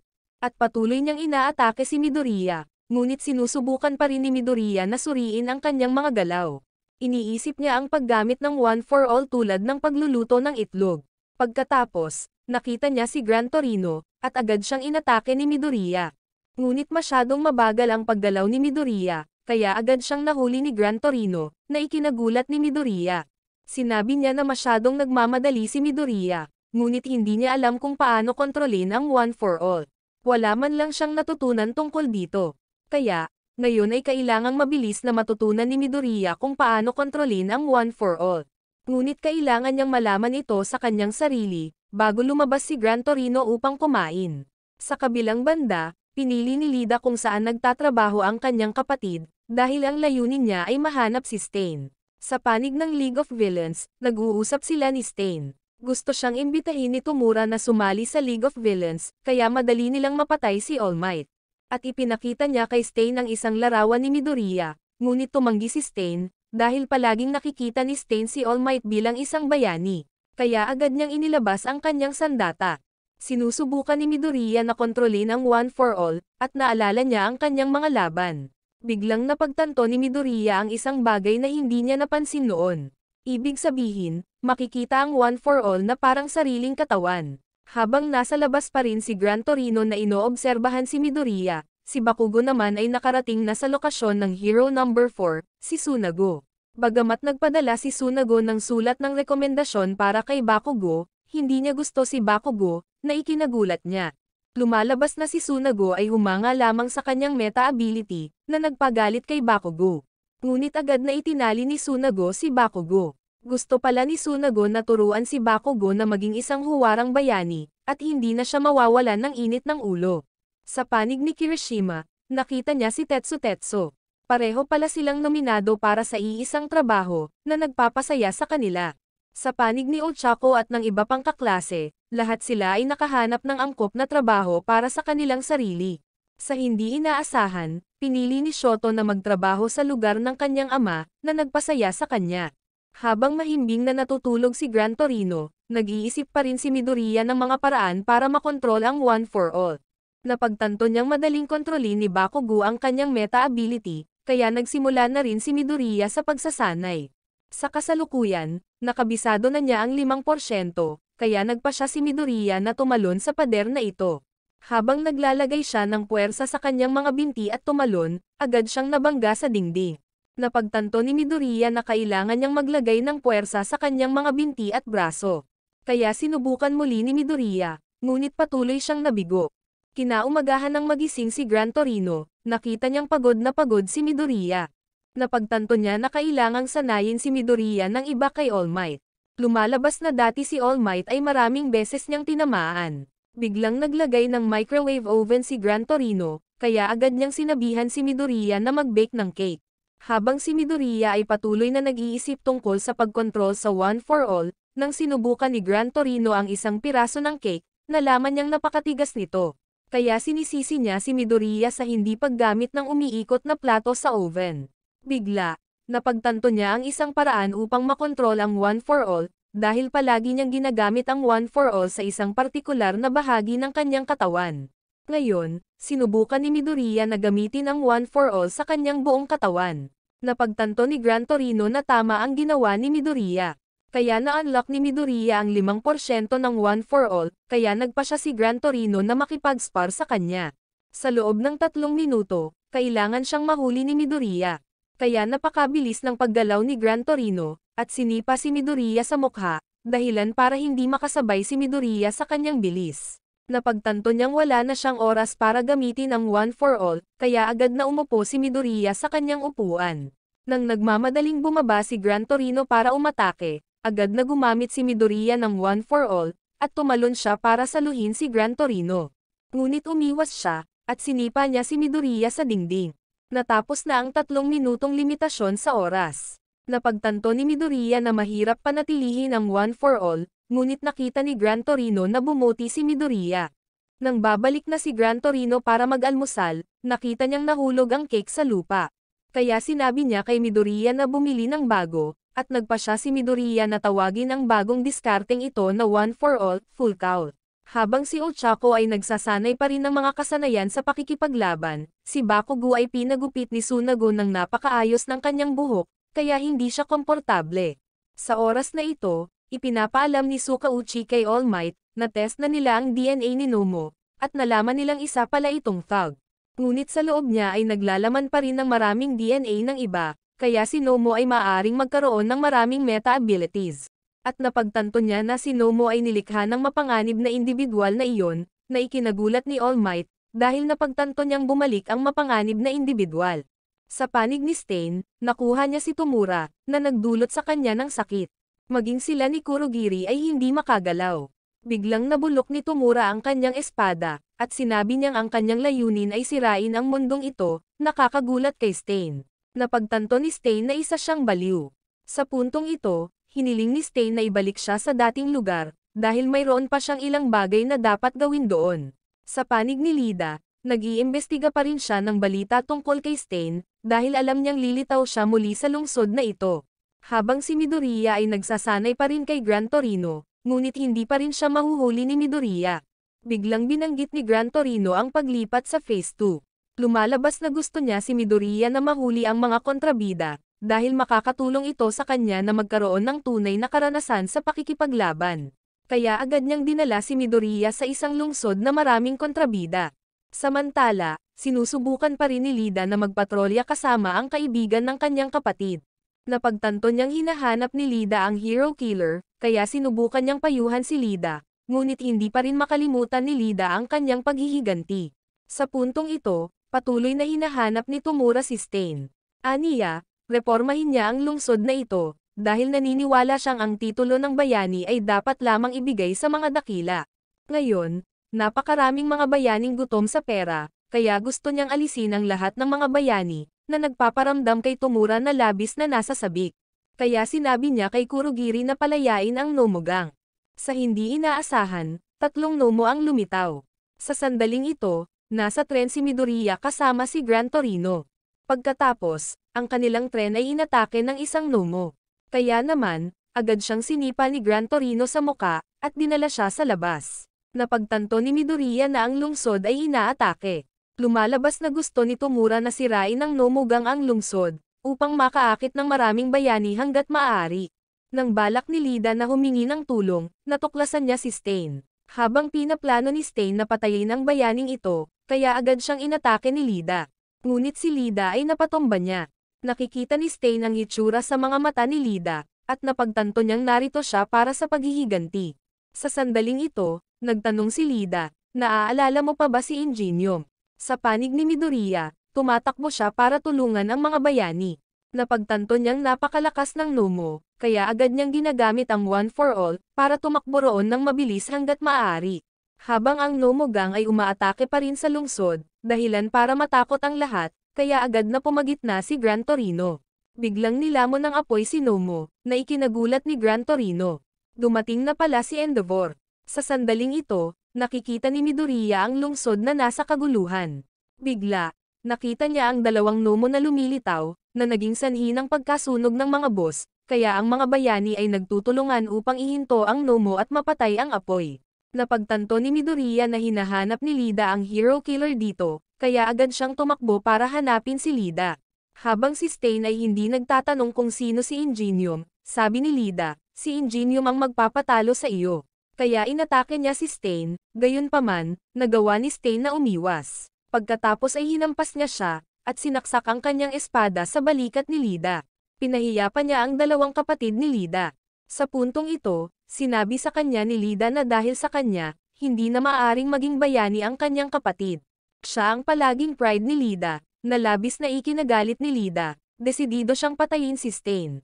Ngunit sinabi ni Stain kay Lida na iligtas muna ang propesyonal na bayaning ito, dahil dapat palaging gamitin ng mga bayani ang kanilang lakas para sa iba, hindi para sa kanilang sarili. Biglang nilasahan ni Stain ang dugo ni Lida, na agad niyang ikinaparalisa. Habang papatayin siya ni Stain, biglang sumulpot si Midoriya at sinuntok sa mukha si Stain, na ikinagulat ni Lida. Kinikilala ni Stain na nakita siya sa larawan ni Tomura. Sa sandaling ito, hindi pa rin makagalaw ang katawan ni Lida. Bigla, nakita niyang may ibang bayani dito, kaya hindi niya madala si Lida. Sinabi ni Stain na papatayin niya si Lida. Nang tumingin si Midoriya sa mga mata ni Stain, natakot siya, dahil ang kanyang mga mata ay isang mamamatay tao. Kaya agad na nagpadala si Midoriya ng distress signal. Sa puntong ito, sinabihan ni Lida si Midoriya na tumakas. Ngunit kung tumakas siya, hindi na siya karapat-dapat na maging bayani, kaya sumugod si Midoriya kay Stain. Sa hindi inaasahan, nagawa niyang iwasan ang kanyang mga pag-atake, at nasuntok si Stain ng malakas sa lupa. Napagtanto ni Lida na ginaya niya ang mga galaw ni Bakugo. Biglang nilasahan ni Stain ang dugo sa kanyang espada, na naging dahilan upang hindi makagalaw si Midoriya. Si Midoriya pala ay tinamaan ng talim ni Stain. Napagtanto niya na ang kapangyarihan ni Stain ay pinapagana ng dugo. Nang tatapusin na ni Stain si Lida, bigla siyang inatake. Dumating na pala si Shoto para iligtas sila, dahil natanggap niya ang emergency distress signal ni Midoriya. Nakita siya ni Midoriya na gumagamit ng apoy, kaya agad niyang inatake si Stain. Sa sandaling ito, sinabi ni Midoriya kay Shoto, hindi niya dapat hayaang dumapo si Stain sa kanyang dugo, kung hindi, hindi siya makagalaw. Biglang binato ni Stain ng kutsilyo si Shoto. Patuloy siyang inaatake, ngunit gumamit si Shoto ng yelo para harangin. Nang kukunin na niya ang dugo ni Shoto, gumamit siya ng apoy para itulak siya pabalik. Habang si Lida ay walang magawa, dahil gusto niyang personal na ipaghiganti ang kanyang kapatid. Sa sandaling ito, sinabi ni Shoto ang ingenium na alam niya ay iba sa kasalukuyang Lida. Biglang gumalaw ulit si Midoriya. Sa hindi inaasahan, sobrang lakas ni Stain, na-overwhelm niya agad si Shoto. Sa kabutihang palad, napigilan siya ni Midoriya. Napagtanto ni Stain na ang dugo ni Midoriya ay Type O. Sa sandaling ito, nalaman ni Midoriya na ang meta-ability ni Stain ay nakadepende sa uri ng dugo. Lumalabas na ang meta-ability ni Stain ay Blood Curdle, at ang oras ng clotting ay nag-iiba depende sa uri ng dugo. Sa puntong ito, kailangan nila ng diskarte para matalo siya. Nagpa siya si Midoriya na akitin ang kanyang atensyon. Napansin ni Lida na nagbago na si Shoto, hindi na siya nilalamon ng puot. Pagdating ni Shoto sa ospital, humingi ng tawad ang kanyang ina at hindi na siya nagalit, kaya pinili ni Shoto na magtrabaho sa ahensya ng kanyang ama. Samantala, mabilis namang kumilos si Midoriya, para maakit ang atensyon ni Stain. Nang makitang naglalaban sina Shoto at Midoriya, parang mabigat ang pakiramdam ni Lida. Nang nasa panganib si Midoriya, sa kabutihang palad, napigilan ni Shoto si Stain. Sinabihan ni Shoto si Lida na tumayo at lumaban. Nakikita niya ang kanyang kaibigan na nasa panganib, na nagpaisip sa kanya ng kanyang layunin bilang isang bayani, at naaalala niya, ang kanyang kapatid ay palaging nais na maging isang mahusay na bayani. Sa sandaling ito, papalapit si Stain kay Shoto. Nang siya ay nasa panganib, agad na tumayo si Lida. Nagmamadali siyang harangin ang pag-atake ni Stain sa hindi kapani-paniwalang bilis, kaya napaatras siya. Nagpa siya si Lida na labanan siya, dahil ayaw na niyang ipaglaban siya ng kanyang mga kaibigan, dahilan para magalit si Stain. Gumamit kaagad ng apoy si Shoto para pigilan siya, ngunit nakaiwas si Stain, at patuloy niya itong inaatake. Napagtanto ni Shoto na hindi niya siya pwedeng matamaan ng kanyang kakayahan sa Blood Curdle. Bago dumating ang Pro Hero, kailangan nilang subukang labanan si Stain. Biglang hinarangan ni Lida ang pag-atake ni Stain para kay Shoto. Buti na lang at nakagalaw si Midoriya. Agad niyang ginamit ang One for All, habang ginagamit din ni Lida ang kanyang engine ng buong lakas. Pareho silang sumugod patungo kay Stain sa hindi kapani-paniwalang bilis, at sabay nilang sinuntok. Samantala, kinakalaban ni Gran Torino si Nomo. Lumitaw si Endeavor para tulungan siya. Sa hindi inaasahan, naabsorb at pinakawalan ni Nomo ang apoy ni Endeavor, pati ang pagtaas ng lakas at paglundag. Kaya si Endeavor at Gran Torino ay nagtutulungan upang labanan si Nomo, kaya natalo nila siya. Sa sandaling ito, nagpa siya si Endeavor na pumunta sa kinaroroonan ni Shoto. Habang sina Midoriya at Lida ay naglapag ng mga suntok kay Stain, nang matatalo na sana siya ni Shoto, agad na nag-counterattack si Stain. Pero tinamaan pa rin siya sa mga atake ni Lida at Shoto. Sa wakas, nagtagumpay sila laban kay Stain. Samantala, ang ibang mga bayani ay nakikipaglaban kay Nomo. Buti na lang at sumulpot si Endeavor at tinulak siya pabalik ng suntok, mabilis siyang natalo. Ngunit mayroon pa ring isang Nomo na sumusubok na tumakas. Agad siyang hinabol ni Endeavor. Gayunpaman, nahayaan niya itong makaalis. Nagawa ng grupo ni Midoriya na pigilan si Stain, ngunit si Midoriya mismo ay pagod na pagod. Sa sandaling ito, dumating na rin si Gran Torino. Agad niyang pinagalitan si Midoriya sa pagiging walang ingat. Biglang dumating din ang ibang bayani. Nang makitang nahuli ng grupo ni Midoriya si Stain, nagulat silang lahat. Sa sandaling iyon, humingi ng paumanhin si Lida kina Midoriya at Shoto, na may pananagutan sa kanilang mga pinsala. Pero sabi ni Midoriya, magkaibigan tayo. Biglang sinugod sila ng isang Nomo, at sinunggaban niya si Midoriya, na ikinagulat ng lahat. Gayunpaman, natikman ni Stain ang kanyang dugo, na naging sanhi ng pag-freeze ni Nomo sa lugar at pagkahulog. Sa hindi inaasahan, pinalaya ni Stain ang kanyang sarili at nakipagharap kay Nomo, na inihayag na ang kanyang layunin ay alisin ang lahat ng mga kontrabida, upang lumikha ng isang mas mahusay na mundo. Nagulat ang lahat, habang si Tomura ay nagagalit, dahil ang lahat ng kanyang Nomo ay natalo. Habang inaakala ng mga bayani na nabihag ni Stain si Midoriya, dumating si Endeavor. Akmang sasalakayin niya si Stain, ngunit pinigilan siya ni Gran Torino. Sa sandaling iyon, nakita nila ang mukha ni Stain, na nagtanim ng takot sa kanila, naramdaman ang kanyang nakakatakot na aura. Agad niyang hinamon ang lahat ng mga bida na naruroon, si All Might lamang ang hinahayaan ko na hulihin ako, na nagtanim ng takot sa lahat. Biglang nawala ng malay si Stain. Napagtanto ni Endeavor na wala siyang malay, kaya gumaan ang pakiramdam ng lahat. Sa sandaling iyon, binidyohan ng mga kameraman ang lungsod pagkatapos ng pag-atake. Biglang may nakita silang dalawang figura na nakatingin sa malayo. Galit na galit si Tomura. Dahil ang kanyang tatlong Nomo ay natalo, nagpa siya siyang umalis. Kinaumagahan, nasa ospital ang grupo ni Midoriya. Napagtanto ni Midoriya na ang kanilang kaligtasan ay isang himala. Sa sandaling iyon, dumating si Gran Torino upang bisitahin sila. Biglang dumating din ang hepe ng pulisya ng lungsod na ikinagulat ni Midoriya. Sinabi niya na si Stain ay malubhang nasugatan, at ginagamot sa ilalim ng pangangasiwa ng pulisya. Sinabi ng hepe ng pulisya na ang grupo ni Midoriya ay lumabag sa mga batas ng lungsod, dahil hindi sila lisensyado na gamitin ang kanilang mga meta-abilities upang manakit ng iba, kahit na ang tao ay isang kontrabida. Dahil mga estudyante pa lang sila at hindi pa opisyal na bayani, kaya sila ay mapaparusahan. Ikinagalit nito si Shoto, dahil ang misyon ng isang bayani ay iligtas ang mga tao. Pero ayaw din niyang maparusahan ang grupo ni Midoriya, kaya naman, kung papayag silang wag ibalita ang insidenteng ito, hindi na sila kailangang parusahan. Sa puntong ito, humingi din ng paumanhin sina Lida, Midoriya, at Shoto sa kanilang kawalang ingat. Bigla ring humingi ng tawad sa kanila ang hepe ng pulisya, dahil pinagkaitan niya sila ng pagkilalang nararapat sa kanila mula sa lahat. Sa wakas, si Stain ay nahuli at ito ay inihayag sa press, kung saan si Endeavor ay kinikilala para sa kanyang pagkakadakip. Ngunit marami pang mga kontrabida ang nakamasid sa balitang ito, habang si Tomura ay galit na galit, dahil nabigo ang kanyang plano na ipaalam sa lahat ang kanyang League of Villains. Samantala, natututo pa rin si Bakugo na manatiling kalmado, kaya hindi siya komportable. Sa sandaling ito, gumaan ang pakiramdam ni Ochako, nang malaman niyang okay pa rin sina Midoriya at Lida. Nakaramdam ng hiya si Midoriya, dahil ito ang unang pagkakataon na nakausap niya ang isang babae sa telepono.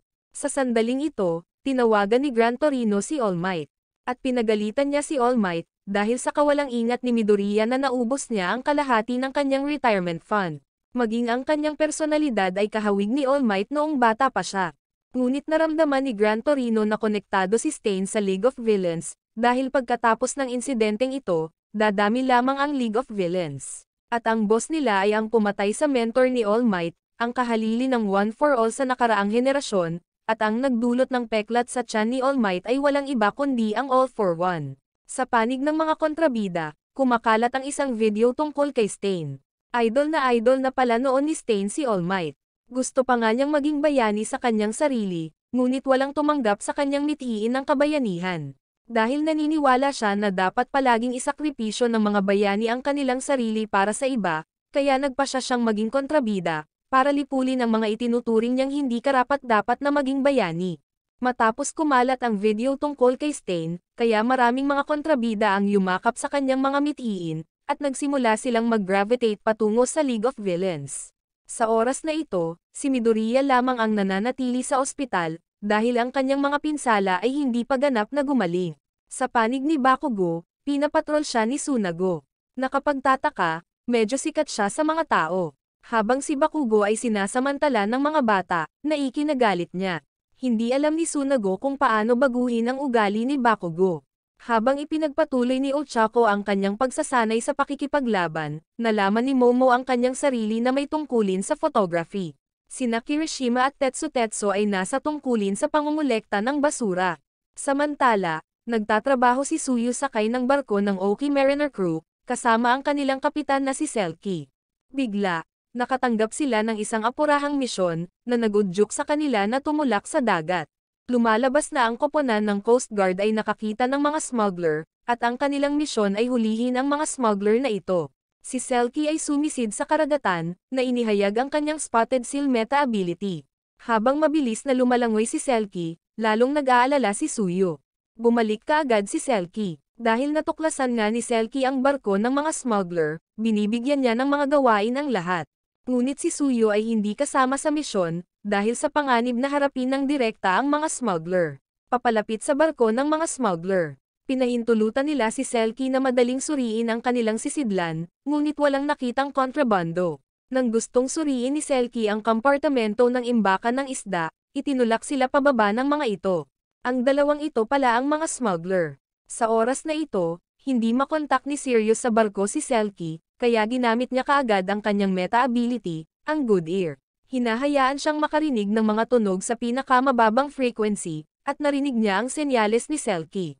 Sinabihan niya silang habulin ang mga smuggler. Kahit na nag-aalala si Tsuyu kay Selkie, ngunit sinabi ni Sirius na kailangan nilang makinig sa kapitan. Kaya hinabol nila ang mga smuggler. Sa oras na ito, nakita niya sila, kaya sabay silang umatake. Mabilis nilang nahuli ang isa sa kanila. Pagsakay nila sa barko, inatake sila ng isang kontrabida, kaya nahuli niya si Sirius. Nang subukang iligtas siya ni Tsuyu, ginamit niya si Sirius para ibanta siya. Bigla niyang napagtanto na sila ay nakikipag-usap sa isa't isa, kaya sinabi niya kay Tsuyu na sabihin na ang mga kriminal ay nakatakas, upang mailigaw ang direksyon ni Selkie. Ngunit naalala ni Tsuyu ang mga sinabi ni Sirius, anuman ang mangyari, kailangan nilang sundin ang utos ng kapitan. Kaya agad niyang iniulat na nandito ang kontrabida, na ikinagalit niya at inaatake si Tsuyu, pero nakaiwas si Tsuyu. Sa hindi inaasahan, nahawakan siya sa dila niya at nahuli. Nang malapit na niyang tapusin si Tsuyu, agad na sumulpot si Selkie. Kaya agad na inatake ng kontrabida si Selkie, ngunit lumaban siya at natalo siya. Sa wakas, natapos na nila ang misyon. Sa ngayon, mas naunawaan na ni Tsuyu ang kanyang tungkulin bilang isang bayani. Kinaumagahan, ipinasa sa pulisya ang mga kontrabida, na labis na ikinatuwa ni Tsuyu, dahil natapos na niya ang kanyang training course. Maraming salamat sa panonood, sana nag-enjoy ka sa anime na ito. Mag-subscribe at pindutin ang notification bell upang updated ka lagi sa mga bagong video na mai-upload namin, at para makatutok sa higit pang Tagalog anime recap, magkita tayo sa susunod.